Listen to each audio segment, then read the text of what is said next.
안녕하세요. 애트리 변출원입니다. 저는 오늘 여러분들께 CES 2022를 통해 살펴본 디스플레이 전시 동향과 시사점에 대해 말씀드리고자 합니다. 발표에 앞서 이 발표 자료는 CES 2021에서 발표된 디스플레이 전시 동향을 한국정보디스플레이학회 회원에게 무상으로 제공하기 위해 2021년에 제작되었으며 한국정보디스플레이학회의 허가 없이 복제, 가공, 편집, 배포 등의 2차적 사용을 할 수 없음을 알려드립니다. 제가 준비한 발표는 CES 2021의 개요와 디스플레이 전시 동향, 주요 시사점 순으로 준비하였습니다. 먼저 CES 2021의 개요에 대해서 말씀드리겠습니다.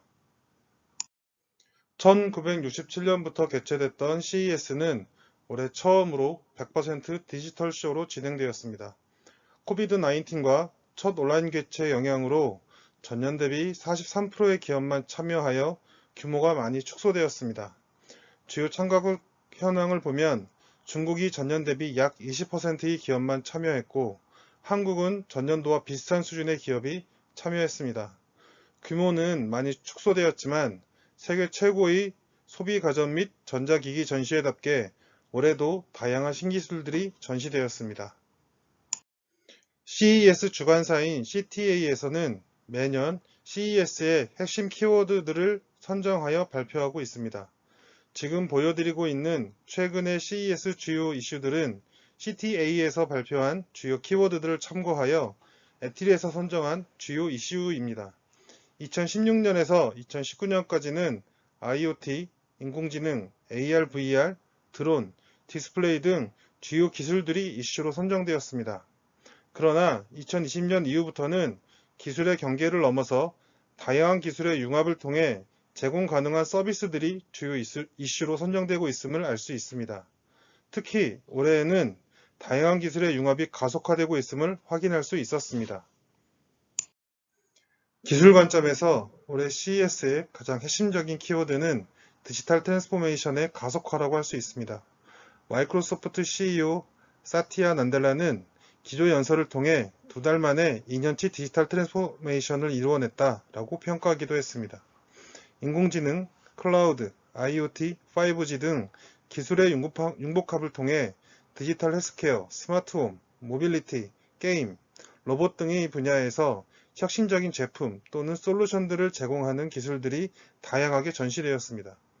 이러한 기술들은 이커머스나 텔러메디슨, 비디오 스트리밍, 원격 교육 등과 같은 비대면 서비스로의 확장이 가능합니다. 그리고 미래에는 이러한 기술과 서비스들이 총망라되어 스마트 시티라는 장이 구현될 것으로 예상됩니다. 지금부터는 CES 2021에 전시되었던 디스플레이 전시 동향에 대해 살펴보고자 합니다. 저는 이번 CES의 전시 동향을 보시는 바와 같이 시대적 상황을 반영한 맞춤형 디스플레이와 디지털 현실 구현을 위한 디스플레이 기술, 사회적 가치 구현을 위한 디스플레이 기술 세 가지 트렌드로 구분해 봤습니다. 먼저 시대적 상황을 반영한 디스플레이 기술에서 가장 눈에 띄는 기술은 미니 LED와 마이크로 LED를 활용한 프리미엄 TV였습니다. 코로나로 인한 팬데믹 상황에서 재택의 시간이 급증함에 따라 더 크고 선명한 현실감 있는 TV의 필요성이 크게 부각되는 시대적 상황이 반영되어 많은 기업에서 프리미엄 TV를 경쟁적으로 출시한 것으로 보입니다. 미니 LED를 적용한 TV는 기존의 LCD와 유사하지만 2500개에서 3000개의 LED를 활용한 로컬 디밍 기술을 적용하여 명암비를 혁신적으로 개선하고 컨턴닷 컬러 필터를 적용하여 풍부한 색 표현이 가능하다는 점이 강조되었습니다. 국내에서는 삼성과 LG, 중국에서는 TLC, 대만의 이노룩스사 등이 8K 해상도 지원이 가능한 비슷한 컨셉의 제품들을 전시하였습니다. 그리고 삼성전자에서는 마이크로 LED를 적용한 초프리미엄 TV 기술도 선보였습니다. 기존과 같이 LED를 백라이트로 활용하지 않고 잘발광 화소로 활용하였으며 다 모듈 방식으로 제작되어 최대 110인치 8K 해상도 구현이 가능하다고 밝혔습니다. 삼성에서 전시한 이러한 마이크로 LED TV는 이번 CES에서 최고 혁신상을 수상하였습니다. 이번 CES를 통해 TV 분야의 디스플레이 기술은 OLED와 QLED의 경쟁 구도에서 미니 LED와 마이크로 LED, OLED의 경쟁 구도로 변화하는 트렌드를 확인할 수 있었습니다. 이 세 가지 기술에 대해 시장의 주도권 확보를 위해 쟁점이 될 수 있는 주요 항목을 도출하고 기술 간의 장단점을 분석하여 표로 정리해 봤습니다.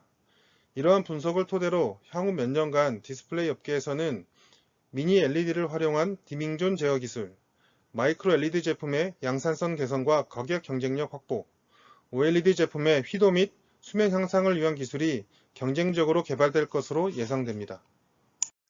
앞서 살펴본 바와 같이 OLED 디스플레이는 희도와 번임 등의 단점이 있지만 선명한 색상 구현과 양산성, 다양한 형태 구현이 가능하다는 장점을 가지고 있습니다. 이러한 장점을 살려서 이번 CES에서 다양한 폼팩터 구현이 가능한 OLED 제품이 대거 출시되었습니다. LG에서는 롤러블 스마트폰의 모습을 깜짝 등장시켜서 이슈가 되었었는데 상세한 스펙이 공개되진 않았지만 이전에 롤러블 TV에서 보여줬던 LG의 높은 기술력을 다시 한번 확인할 수 있었습니다.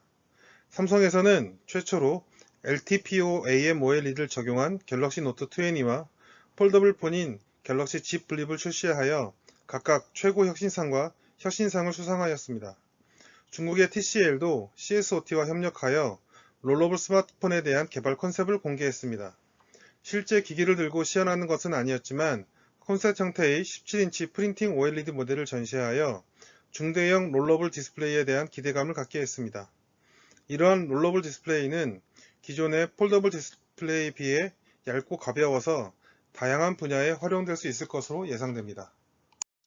한편 이번 CES에서는 새로운 개념의 디스플레이와 소비자의 편의성을 고려하여 다양한 기능이 탑재된 신기능 맞춤형 디스플레이 제품도 다양하게 전시되었습니다. LG에서는 비대면 시대에 맞춰 투명 OLED 기술의 폭넓은 활용을 위한 비전을 제시하였습니다. 투과도 40%의 55인치 투명 디스플레이를 침실, 식당, 공공 등 다양한 분야에서 활용될 수 있는 컨셉과 인공지능이나 인터치와 같은 기술을 접목하여 삶의 질을 높일 수 있는 가능성을 보여줬습니다. 또한 LG에서는 2021년형 신규 프리미엄 OLED TV로 차세대 OLED 패널이 탑재된 OLED 에보를 공개하였습니다. 해당 제품에는 차세대 발광 소재가 적용되어 더 밝고 선명하며 AI 기술이 탑재된 구동 기술을 활용하여 더 뚜렷한 화질 구현이 가능하다는 점이 장점으로 소개되었습니다. 그리고 이번 CES에서 전시된 대부분의 프리미엄 TV에는 AI를 활용한 업스케일링 기술이 도입되었다는 점도 주목할 만합니다. 몰입감 있는 영상에 대한 수요에 대응하기 위해 TV를 비롯한 대부분의 디스플레이 제품들은 4K 이상의 해상도를 지원하지만 콘텐츠는 아직 4K 이상의 고해상도를 지원하는 경우가 많지 않기 때문에 이러한 기술은 반드시 필요하다고 생각됩니다. 또한 함께 적용된 AI 사운드 기술도 사용자의 몰입감을 크게 향상시켜 줄 수 있는데 이러한 AI 기술은 각 기업마다 구현 방식의 차이가 있어서 향후 기업 간 경쟁력을 가늠하는 새로운 지표로 활용될 가능성이 높을 것으로 예상됩니다. 다음으로 살펴볼 동향은 디지털 현실 구현을 위한 디스플레이 기술입니다. 비대면 일상이 장기화되면서 다양한 모니터, 노트북, 태블릿 등 각종 전자기기의 수요가 늘어나게 되었으며 몰입감 높은 디지털 현실 구현 기술과 제품에 대한 수요도 급격히 증가하였습니다. 이번 CES에서도 이러한 시대적 수요가 반영되어 몰입감 높은 영상을 제공하는 AR, VR 디바이스가 다양하게 출시되었습니다. AR 디바이스는 범용적인 목적보다는 산업 현장, 비대면 업무, 스포츠 등 특수 목적의 활용도를 높인 제품들이 다수 출시되었습니다. 이러한 기기에 적용된 디스플레이는 마이크로 OLED, LED, LCOS, DLP 등으로 특수 목적의 AR 디바이스 구현을 위한 광학계의 특성에 맞는 마이크로 디스플레이를 채용하는 경향을 보였습니다. 파나소닉에서 출시한 차량용 AR HU에도 많은 관심이 끌렸습니다. 운전자의 편의성과 보행자의 안정성 향상에 도움이 되는 다양한 기능을 레이저 홀로그래픽 디스플레이 기술을 적용하여 구현했다고 합니다. VR 디바이스는 파이맥스에서 출시한 엔터테인먼트용 헤드셋이 눈길을 끌었습니다. 8K 해상도와 200도 FOV를 구현하여 몰입감을 향상시켰고 손과 동공의 트래킹을 연동한 콘텐츠도 선보였습니다. AR, VR 기술보다 몰입감 높은 3D 디스플레이 영상 구현을 위한 홀로그램, 라이트 필드 기술이 적용된 제품들도 전시되었습니다. 일본의 소니는 무안경 3D 디스플레이, 스페셜 리얼리티 디스플레이 제품을 선보였습니다. 15.6인치의 LCD 디스플레이에서 나오는 2D 영상을 마이크로 옵티컬 렌즈 어레이를 통해 두 개로 분할하여 실제 눈으로 봤을 때 3D 영상처럼 보이게 했는데, 자체 개발한 아이모션 트래킹 기술과 이미지 렌더링 알고리즘을 적용하여 매우 자연스러운 3D 영상을 구현했습니다. 이 제품은 상용 제품으로 출시되었지만 가격이 5,000달러로 매우 높게 책정되어 있어서 일반인이 사용하기에는 다소 부담스러워 보였지만, 건축 설계, 자동차 설계 등과 같은 전문 디자인 분야에서는 수요와 활용 가치가 있을 것으로 예상됩니다. 에트리에서는 디지털 홀로그래픽 구현을 위해서 초고해상도 SLM 디스플레이 패널 기술과 360도 각도에서 3D 이미지를 동시에 볼 수 있는 탁상형 디지털 홀로그래픽 기술을 소개하였습니다. 에트리에서 개발한 SLM 디스플레이 패널은 세계에서 가장 작은 1마이크로미터 픽셀 피치 기술이 적용되어 있어서 높은 화질의 홀로그램 영상을 넓은 시야각으로 볼 수 있었고, 탁상형 디지털 홀로그래픽 기술은 공중에 떠있는 듯한 영상을 다각도에서 볼 수 있으며 사용자의 동공 또는 제스처로 제어가 가능하다고 소개되었습니다. 라이트 필드 기술을 적용하여 기존의 AR, VR 기술을 한층 업그레이드한 제품도 소개되었습니다. 기존의 AR, VR 기술은 고정된 디스플레이에서 영상을 제공하기 때문에 초점 수렴 불일치 현상이 발생하여 사용자의 눈에 상당한 피로감을 줄 수 있습니다. 라이트 필드 기술이 적용된 AR, VR 기기는 사용자의 초점에 대응하는 자연스러운 영상을 제공할 수 있으며 인간의 시야 인식 메커니즘에 적합한 기술로 알려져 있어서 많은 주목을 받고 있습니다. 스위스의 크리얼과 대만의 페타레이는 라이트 필드 기술을 적용하여 현실감 있는 3D 영상 구현이 가능한 AR, VR 헤드셋을 공개하였습니다. 현재는 프로토타입 수준의 헤드셋 형태를 가지고 있지만 2년에서 3년 후 상용품으로 출시될 것으로 예상됩니다. 공개된 시연 영상에서 3D 이미지는 초점에 따라서 매우 자연스러운 영상 표현이 가능한 것으로 보였지만 해상도와 색감 표현 등의 영상 퀄리티가 낮은 점은 아쉬운 부분이었습니다. 한편 디스플레이 기술이 엔터테인먼트와 비이클 분야 등에서 핵심 가치로 활용되는 동향도 파악되었습니다. 소니는 이번 CES에서 몰입감 높은 VR 게임 콘텐츠들을 발표하면서 엔터테인먼트 회사로서의 정체성을 강조했습니다. 또한 차량 및 드론의 활용이 가능한 콘텐츠와 플랫폼을 제시하며 디스플레이를 활용한 다양한 서비스 인프라 구축 계획을 소개하는 모습이 인상적이었습니다. 디지털 현실 구현을 위한 각종 차량용 디스플레이 기술들도 많은 이목을 끌었습니다. 삼성전자는 전장 자회사인 하만과 함께 디지털 코픽 2022를 발표했습니다. 여기에는 49인치 QLED 디스플레이가 전면에 넓게 탑재되고 하만의 JBL 사운드 시스템이 적용되었다고 합니다. 공개된 시연 영상에서 전면 디스플레이는 평소에는 내비게이션 등의 역할을 하다가 필요시 위로 올라와 대형 스크린을 통한 미디어 감상 등을 가능케 합니다.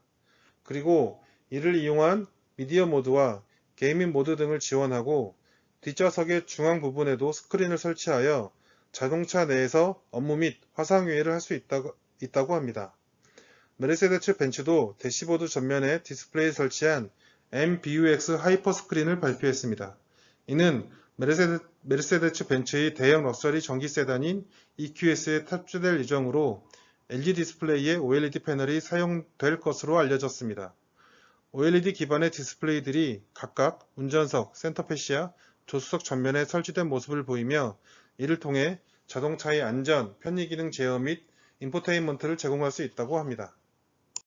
마지막 전시 동향으로 사회적 가치 구현을 위한 디스플레이 기술에 대해서 살펴보겠습니다. 지난해 코비드-19이라는 미중유의 전 세계적 위기 상황으로 인해 기업의 사회적 책임에 대한 중요성이 급격히 부상하였습니다. 이런 분위기를 반영하듯 이번 CES에서 많은 기업들이 친환경 제품 및 사회적 약자를 위한 기술을 공개함으로써 공동체에 기여하기 위한 노력들을 강조하였습니다. 특히 삼성전자는 30분 정도 길이의 CES 2021 삼성 프레스 컨퍼런스 중 3분의 1 정도의 분량을 지속 가능한 미래를 위한 자신들의 노력을 소개하는 데 할애하였습니다. 삼성전자는 사회적 약자를 포함한 모든 사람이 기술의 발전을 누릴 수 있게 하겠다며 TV에서 구현 가능한 몇 가지 기술을 소개하였습니다. 대표적으로 사인 랭귀지 줌은 TV 속 수어 통역사 부분을 확대하여 청각 장애인들의 TV 시청을 도와주는 기능이고, 스마트 TV 및 스마트폰에서 사용할 수 있는 C-Colors 어플리케이션은 색각 기상 환자들에게 더 풍부하고 생생한 색깔을 보여주기 위해 개발되었다고 합니다. 이번 CES의 디스플레이 분야에서 기업들의 친환경을 위한 노력도 많이 강조되었습니다. LG전자와 LG디스플레이 역시 친환경 인증을 받은 친환경 디스플레이를 공개함으로써 사회적 책임을 다하는 모습을 보여주었습니다. LG의 OLED TV용 디스플레이가 유해물질 저감, 자원 효율성, 재활용성 등을 인정받아 세계 최고 친환경 인증기관인 SGS로부터 디스플레이 업계 최초로 친환경 인증을 받았다고 밝혔습니다. 삼성전자는 태양광, 실내등 등을 이용해 충전 가능한 솔라셀 리모컨을 공개하였습니다. 솔라셀 리모컨은 약 24%의 재활용 소재를 이용해 만들어졌을 뿐만 아니라 기존 리모컨에 사용되던 일회용 배터리의 소비를 줄일 수 있는 장점이 있습니다. 한편 우드라는 프랑스 기업은 지구와 인류의 조화로운 공존을 위해서는 재생 가능한 소재인 나무를 이용해야 한다는 비전을 밝히며 나무를 이용한 다양한 디스플레이 제품들을 공개하였습니다. 우드는 나무를 자체 개발한 특수 고분자와 합성하여 금속과 같은 내구성을 가지면서도 가격이 저렴한 소재를 개발하였다고 합니다. 이 소재는 반투명하고 내화성을 지니며 열 성형이 가능하여 이를 이용해 터치 패널 제작이 가능하고 생산 과정에서 이산화탄소 배출이 적으며 사용 후 재활용도 가능하다고 합니다. 마지막으로 주요 시사점에 대해 말씀드리겠습니다. 이번 CES를 통해 인공지능, 5G, IoT 등 미래 사회의 핵심 기술로 여겨졌던 분야 간의 융복합을 통해 이전과는 비교할 수 없을 만큼의 빠른 기술의 진보를 확인할 수 있었습니다. 디스플레이 분야에서도 기존의 OLED와 QLED, 플렉시블 등의 기술 중심 전시에서 비대면 시대 또는 미래의 삶에 필요한 수요를 고려하여 이 기술들을 적용한 제품 중심으로 전시가 변화되고 있음을 확인할 수 있었습니다. 기존 저가형 시장의 LCD, 프리미엄 시장의 OLED와 QLED TV와 같이 이분화되어 있던 시장에 준프리미엄 시장용으로 미니 LED TV가 새롭게 등장하였고, 마이크로 LED TV가 초프리미엄 TV 시장에 진입을 앞두고 있었습니다. 최근 중형 OLED 제품도 수요가 급증하여 30에서 50인치급 중형 OLED 제품 라인업이 늘어나는 추세이고, 미니 LED와 함께 새로운 준프리미엄 제품군으로서 자리잡을 것으로 보입니다. 향후 투명 OLED 디스플레이, 롤러블 앤 벤더블 OLED 디스플레이와 같은 미래 디스플레이가 활용될 가능성도 볼 수 있었고, 이러한 디스플레이 장점을 더 보강해 줄 수 있는 다양한 AI 기술까지 살펴볼 수 있었습니다. 비대면 일상이 지속되면서 AR, VR과 같은 가상현실 기술의 중요성이 다시 한번 강조되었습니다. 화상회의, 온라인 교육 등에서의 활용 가치가 높아지게 되었고, 현실감과 몰입감 높은 영상 구현을 위한 기술과 제품이 전시되었습니다. 현실감 있는 디지털 현실 구현을 위한 라이트필드, 홀로그래픽과 같은 3D 영상 구현 기술도 완성도가 높아지고 있음을 확인할 수 있었습니다. 마지막으로 지속 가능성 혹은 최고급 구성하고 있는 ESG 경영을 위한 디스플레이 업체들의 노력도 엿볼 수 있었습니다. 디스플레이 제품 자체 및 생산 공정의 친환경성뿐만 아니라 TV 유통 및 사용 과정에서의 폐기물 저감을 위한 개발한 아이디어들을 접목한 상품들이 전시되었습니다. 그뿐만 아니라 사회적 약자를 위한 기능들을 TV에 구현하는 등 모두가 함께 살아가는 공동체에 기여하기 위한 노력들도 눈에 띄었습니다. 기업들은 앞으로도 사회적 책임을 위한 투자를 지속적으로 늘려갈 것으로 보입니다. 따라서 향후 열릴 CES에서는 이를 염두에 두고 디스플레이 기술 발전을 지켜보는 것도 흥미로울 것 같습니다. 본 웨비나를 통해 발표된 내용은 2021년 2월에 발간된 인포메이션 디스플레이 제22권 제1호에서 상세한 내용을 확인하실 수 있습니다. 발표를 들어주셔서 감사합니다.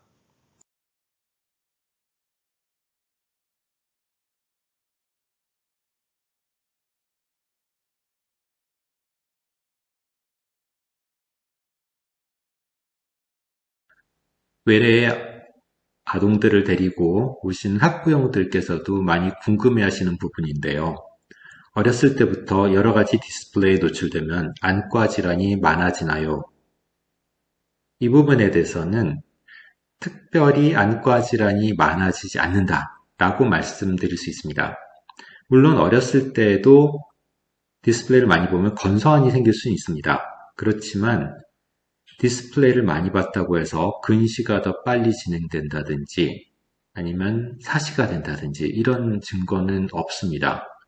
한예에서 갑자기 사시가 발생하였다라는 보고가 있긴 했지만 이거는 까마귀 날자 배 떨어진다라는 상황일 수도 있기 때문에 디스플레이 때문에 여러 가지 안과 질환이 생긴다라는 것은 맞지 않습니다.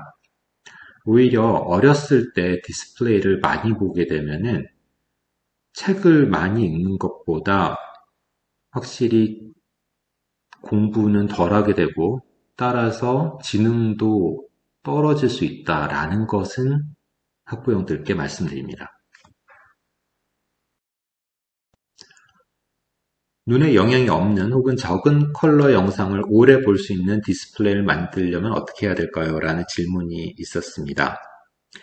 과거에는 노년층의 TV 시청 시간이 굉장히 길었지만 지난 10년간 살펴보면은 모든 연령대에서 휴대용 디스플레이를 이용한 동영상 시청 시간이 절대적으로 증가했습니다.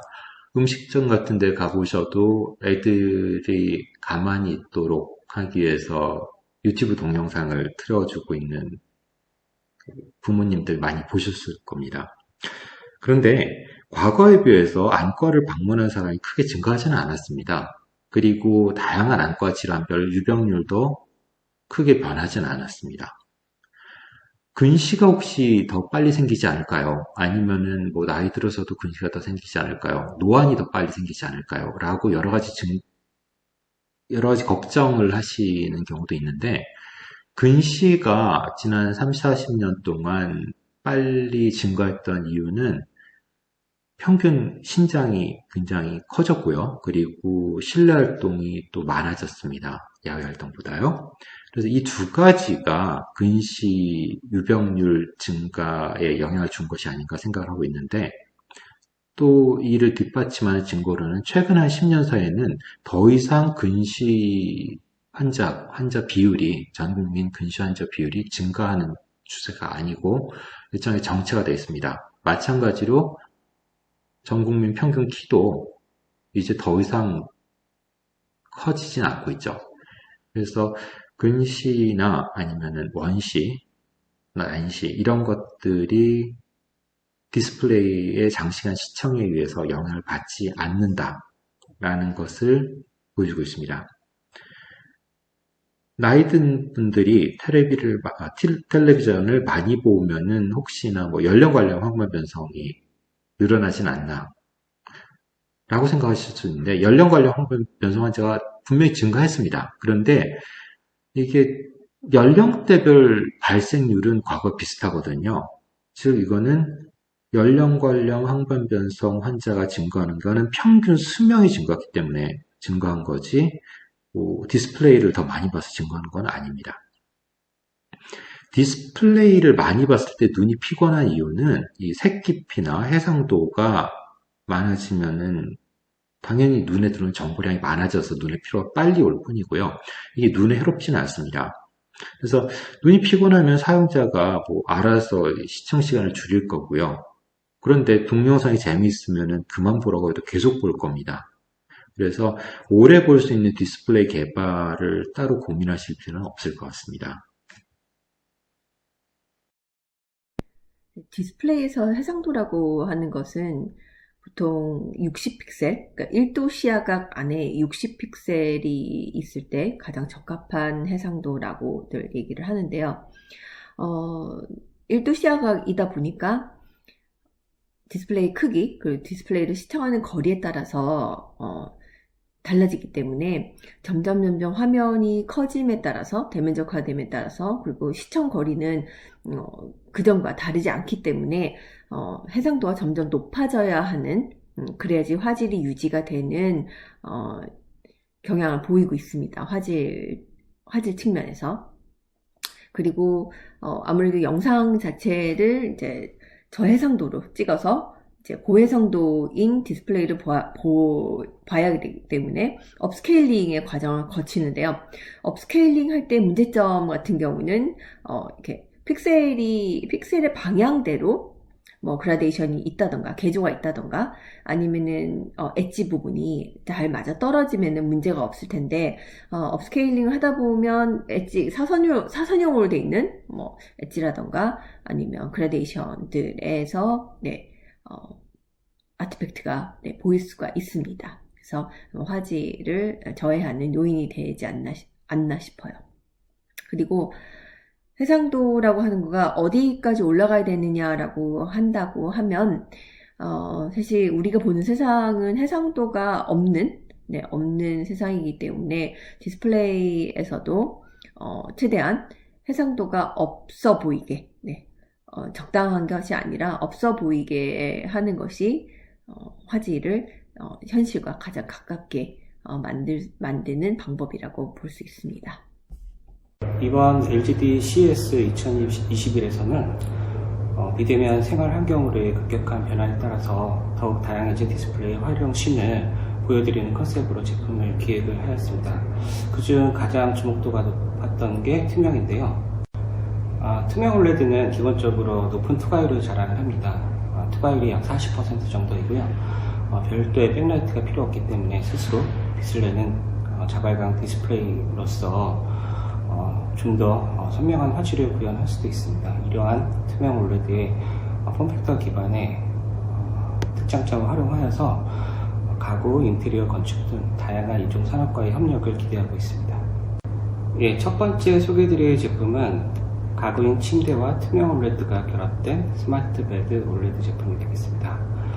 평소에는 그 침대 프레임처럼 사용자가 사용하시다가 원하는 경우 디스플레이를 올려서 다양한 화면비로 즐기실 수 있는데요. 그 라인 모드 같은 경우에는 간단한 시각 정보나 날씨, 스마트홈 컨트롤러 또는 수면 모드 체크 같은 다양한 컨텐츠들을 실행하실 수 있고요.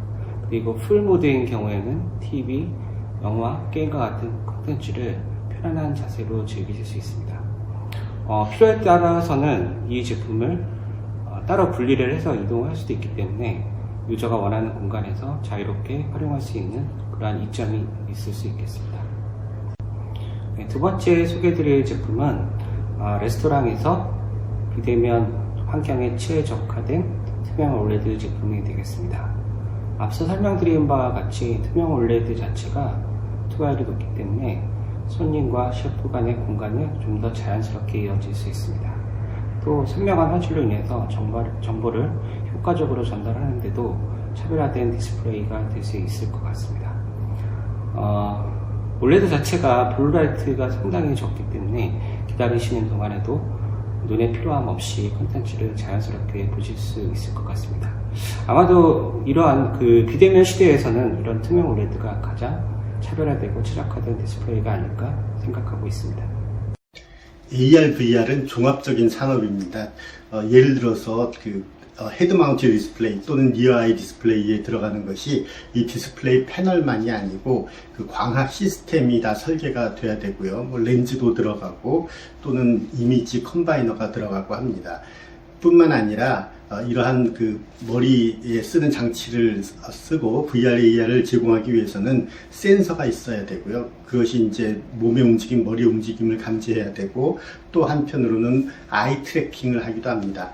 그러한 센서가 또 있어야 되고요. 그리고 영상 처리하는 그러한 기술, 그러한 또 칩이 있어야 되고 이 모든 과정이 머리를 움직이고 나서 그 레이턴시가 20m초 이내 또는 10m초 이내로 따라와야 하기 때문에 여러 가지 어려운 기술들이 다 들어갑니다.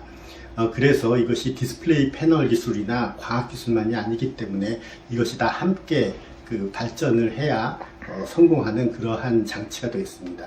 미국의 경우는 애플이나 뭐 페이스북, 마이크로소프트 같은 데서 열심히 연구를 하고 있는데 거기는 결국 이런 플랫폼을 이용을 해서 어떤 서비스를 하면서 이익을 창출하려는 것이 최종 목표입니다.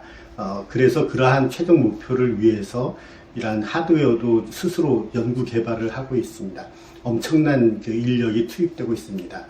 그런데 우리나라는 그러한 기본적으로 뭐 서비스에 그러니까 방점을 크게 두지는 않고 있기 때문에 주로 이러한 장치를 개발하는 기업이 대기업 일부에서 하고 있고 또 그런 중소기업 같은 데서 좀 하고 있고 벤처에서 좀 하고 있지만 이것이 전체적인 그런 시스템과 플랫폼과 연결되지 못하고 부품의 일부나 이런 장치의 일부, 기술의 일부 또는 컨텐츠 개발하는 것 등등의 산발적으로 진행되고 있기 때문에 이것이 아직 본격화되지 못하고 있습니다. AR, VR 기기가 빨리빨리 보급이 되지 않는 이유가 이 AR, VR 기기를 오래 사용하면은 좀 위험하다라는 보고가 있기 때문이다 라고 생각하시는 분들도 있는데요.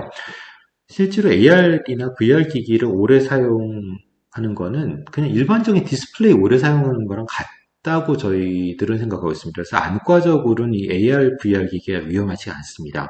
오히려 VR 기기 같은 헤드 마운트 디스플레이는 오른쪽 눈과 왼쪽 눈의 자극을 다르게 줄 수 있기 때문에요.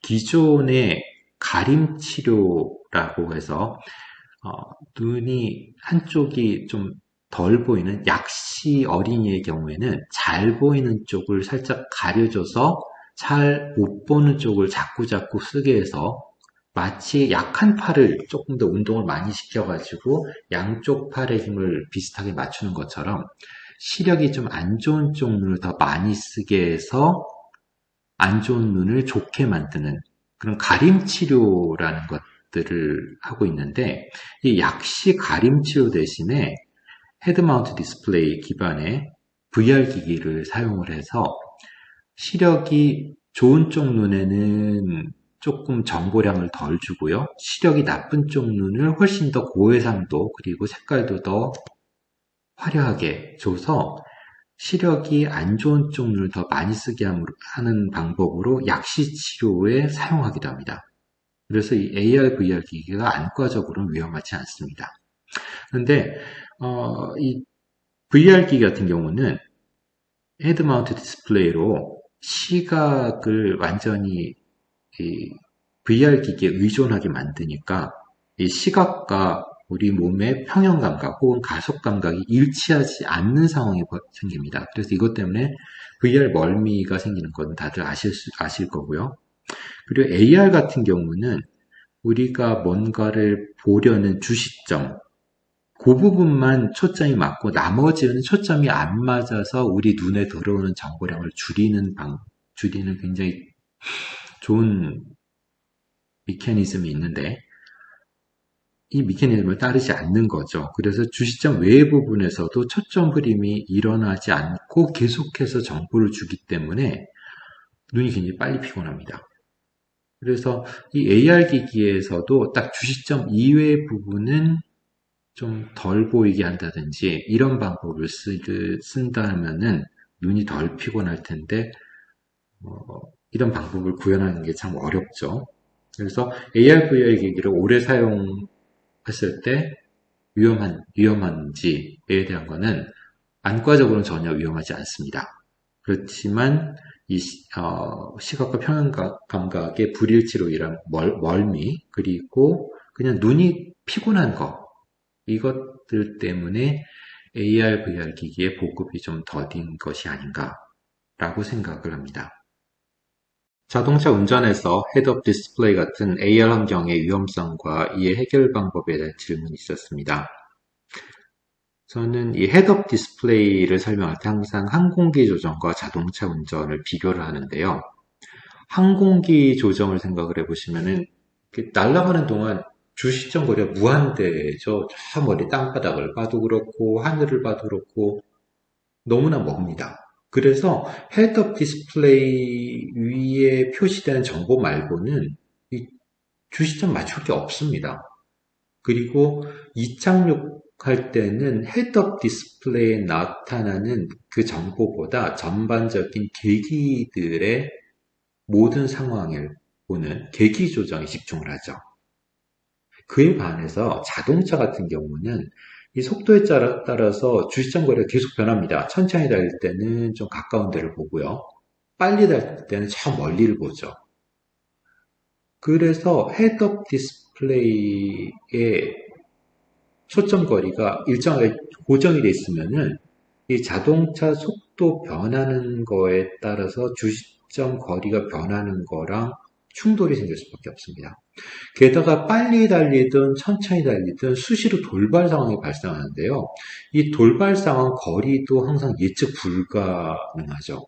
그래서 뭔가 헤드업 디스플레이에 나타난 정보를 보는 순간 그 헤드업 디스플레이 초점 거리가 아닌 다른 초점 거리에서의 돌발 상황, 예를 들면 뭐 지나가던 자전거가 갑자기 확 도로 뛰어든다든지 이런 상황이 발생을 하면은 즉각적인 대처가 아무래도 느려질 수밖에 없습니다. 즉 헤드업 디스플레이 초점거리가 돌발 상황 초점거리를 방해하는 상황이 되는 거죠. 그래서 이 자동차 운전에서는 이 돌발 상황 그리고 속도에 따른 주시점 거리 변화 이게 계속해서 일어나기 때문에 항공기에서 헤드업 디스플레이를 쓰듯이 자동차에서 헤드업 디스플레이를 쓰는 것은 굉장히 위험합니다. 오히려 자동차에서의 헤드업 디스플레이를 쓰고 싶다면은 이 자동차 속도에 따라서 헤드업 디스플레이 초점 거리를 멀리 혹은 가까이 이렇게 다이나믹하게 조절을 할 수 있으면은 조금 더 유용하긴 할 텐데 그때 역시 돌발 상황 초점거리를 헤드업 디스플레이 초점거리가 방해하는 상황이 또 일어나면 안 되기 때문에 만약에 돌발 상황이 갑자기 확 나타났다. 그때는 헤드업 디스플레이가 자동으로 꺼져버리는 게 오히려 돌발 상황 대처에 도움을 주지 않을까라는 생각을 하기도 합니다. 그리고 그냥 헤드업 디스플레이 쓰는 동안에도 헤드업 디스플레이에 표시하는 정보는 최소화하고 단순화하는 것이 다른 운전에서의 여러 가지 주변 상황 파악에 더 도움이 되지 않을까. 제가 만약에 헤드업 디스플레이를 개발한다면은 헤드업 디스플레이는 현재 속도 그리고 내비게이션을 할 때 앞으로 좌회전을 할 건지 우회전을 할 건지를 몇 미터 앞에서 좌회전을 해야 되는 정도를 이 좌회전 깜빡이의 대비 감도를 가지고 좀 조절을 해볼 것 같은데요. 뭐 이런 여러 가지 방법들은 역시 또 트라이얼 앤 에러로 조절하는 수밖에 없을 것 같습니다.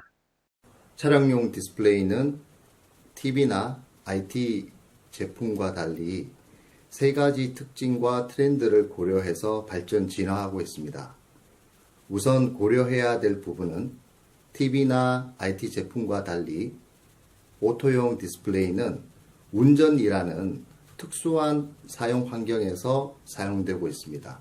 또한 오토 디스플레이는 운전자와 탑승자의 안전과 직결되는 그러한 디스플레이, 즉 정보를 제공함에 따라서 디스플레이 자체가 고화질, 고신성, 고신뢰성을 제공해야 되기 때문에 그러한 특수성 그리고 그러한 특징을 만족할 수 있는 기술을 개발 발전시키고 있습니다. 두 번째는 최근 자동차 자율주행 기술이 상당히 진화 발전하고 있습니다. 이에 따라서 오토용 디스플레이도 다양한 정보 그리고 다양한 컨텐츠를 잘 제공할 수 있는 고화질 그리고 고신뢰성의 디스플레이로 계속 발전해 나가고 있습니다. 또한 그러한 과정에서 디스플레이 자체가 대화면 그리고 고해상도가 되고 있으며 오토용 디스플레이의 애플리케이션 즉 제품군 자체가 조수석의 디스플레이까지 확장됨에 따라서 디스플레이가 대시보드를 전체 아우르는 그러한 형태로 발전 진화하고 있습니다. 이러한 형태로 진화함에 따라서 특히 고화질과 같은 디스플레이의 특징 이외에도 디자인의 차별화가 매우 중요하게 되었습니다. 세 번째는 자율주행 못지않게 중요한 변화가 내연기관에서 전기차로의 진화입니다. 친환경 전기차에서 디스플레이로의 어떤 특징은 점점 얇고 가볍고 저소비 전력을 요구하게 됩니다. LG 디스플레이가 앞서 말씀드린 최고의 화질 그리고 최고의 디자인을 구현하는 플라스틱 올레드를 2020년에 상용화한 이후에 이러한 친환경 전기차에 맞는 플라스틱 올레드의 그 수요가 그리고 요구가 지속 발전하고 있습니다.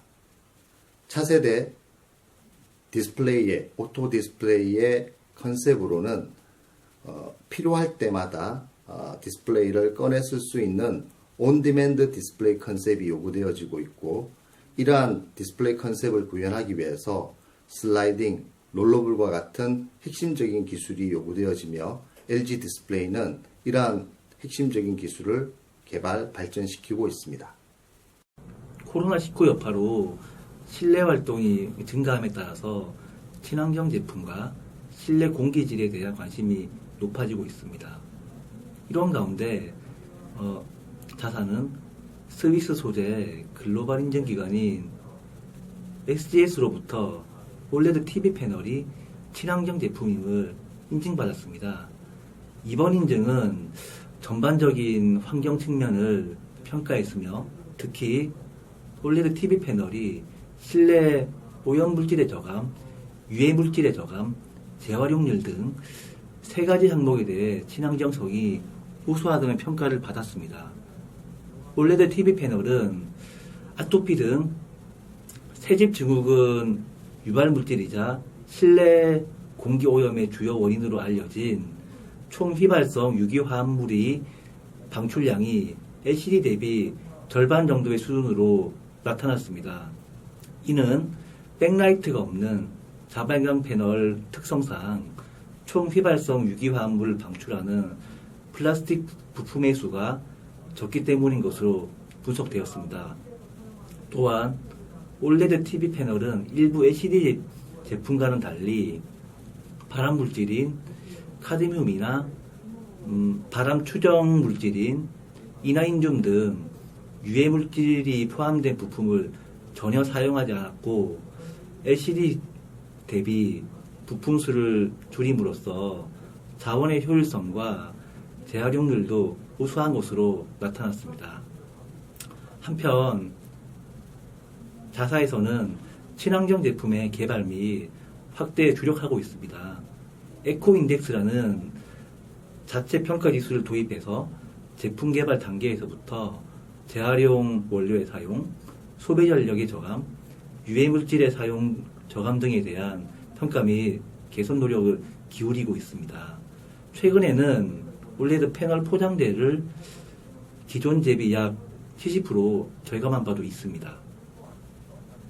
네, 부원장님, 첨단 산업 분야의 전시회가 비대면으로 이루어지면서 많은 부분에서 도전적인 실험이 진행되었다고 생각합니다. 대면 행사와 비대면 행사 나은 장단점이 있다고 보는데요. 올해 비대면으로 진행된 CS 2021 행사에 대해서 얻은 긍정적인 경험, 이런 건 어떤 것인지 좀 말씀해 주십시오. 예. 올해는 1967년 CES가 시작된 이후로 처음으로 올 디지털로 진행되었습니다. 2020년 코비드-19으로 인한 팬데믹 상황으로 많은 행사들이 취소되거나 온라인으로 개최되었고 학회나 세미나 등 온라인 장점을 살려 성공적으로 진행되는 경우가 많았습니다. 그런데 전시회는 기술이나 제품에 대한 정보뿐만 아니라 기업 간의 대면 소통의 기회로도 활용되었기 때문에 올해는 2020년 대비 약 43% 정도의 기업만 참여하였고 그 규모가 많이 축소된 상황을 보였습니다.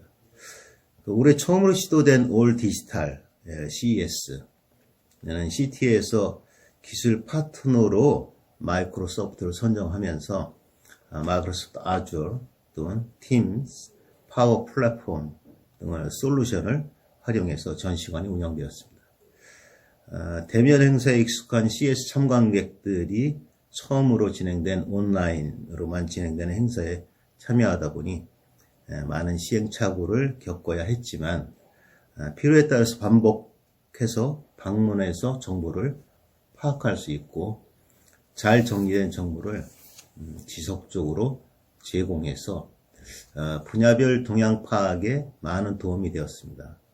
그래서 또한 비대면의 단점을 보완하기 위해 실시간 채팅 또는 이메일을 통한 QA 시스템 등을 구축한 것도 많은 도움이 되었습니다.